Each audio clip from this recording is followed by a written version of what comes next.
Guys, जैसा कि आप सभी जानते हैं कि बॉलीवुड सिनेमा बीते सालों में मूवियों के खराब प्रदर्शन से दिन पर दिन तबाह होता नजर आ रहा है और साउथ सिनेमा ऑलरेडी बॉलीवुड को ओवरटेक कर चुका है। तो ये बॉलीवुड के लिए एक चुनौती बनकर सामने आया है और शायद ही बॉलीवुड अब इससे उभर पाएगा, क्योंकि बॉलीवुड बस रीमेक बनाने की मशीन बन गई है जो बस कट कॉपी पेस्ट पर ही चल रहा है और साउथ सिनेमा कंटेंट एक्सप्लोर कर ऑडियंस को हमेशा एक नया अनुभव दे रहा है। आपका क्या मानना है ज़रूर बताएं और जल्द से चैनल को सब्सक्राइब कर वीडियो को शेयर कर दें और लाइक कमेंट जरूर करें। तो शुरू करते हैं आज का फिल्मी अपडेट। तो दोस्तों, मूवी का नाम है सिकंदर का मुकद्दर, जो 2024 की एक सस्पेंस ड्रामा हीस्ट मूवी है जिसमें जिमी शेरगिल, दिव्या दत्ता, तमन्ना भाटिया और अविनाश तिवारी लीड रोल में है। मूवी की शुरुआत होती है एक ज्वेलरी एग्जीबिशन से और पुलिस को एक कॉल जाता है कि एग्जीबिशन में चोरी होने वाली है और 4 लोगों के नाम सामने आते हैं। पुलिस रेड अलर्ट जारी कर देती है और चारों आरोपी को मौके पर ही ढेर कर दिया जाता है। पर कामनी सिंह अपने शॉप से डायमंड की चोरी देखकर शॉक हो जाती है और साथी विघ्नेश को बताती है। तब इन्वेस्टिगेटिव ऑफिसर जसविंदर सिंह को बुलाया जाता है क्योंकि उनका रिकॉर्ड नंबर 1 है केस सॉल्व करने में।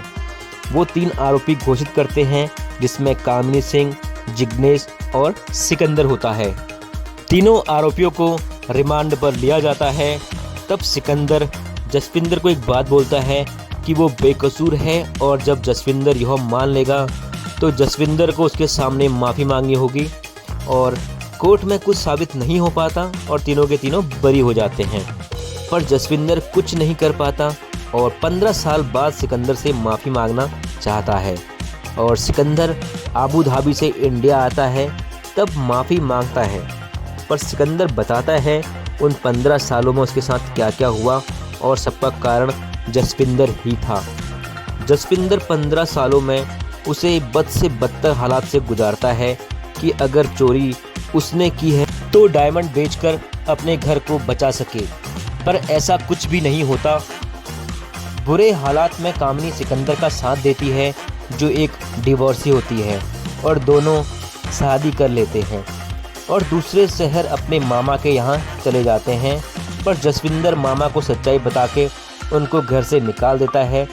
कठिन परिस्थितियों से गुजरकर उसका दोस्त उसे आबू धाबी जाने का ऑफर देता है और वहाँ जाकर उनकी ज़िंदगी फिर से खुशियों से भर जाती है।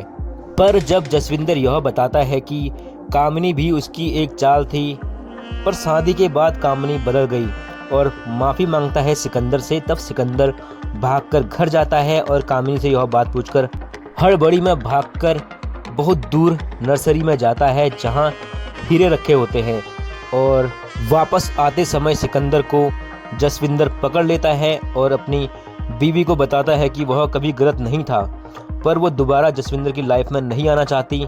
तब सिकंदर बताता है कि उसने हीरे चोरी करके नर्स को दिए जो उसकी बचपन से साथी थी और आबू धाबी में तबस्सुम को न्यूजीलैंड का टिकट दिया था जहां वो दोनों मस्ती करने वाले थे।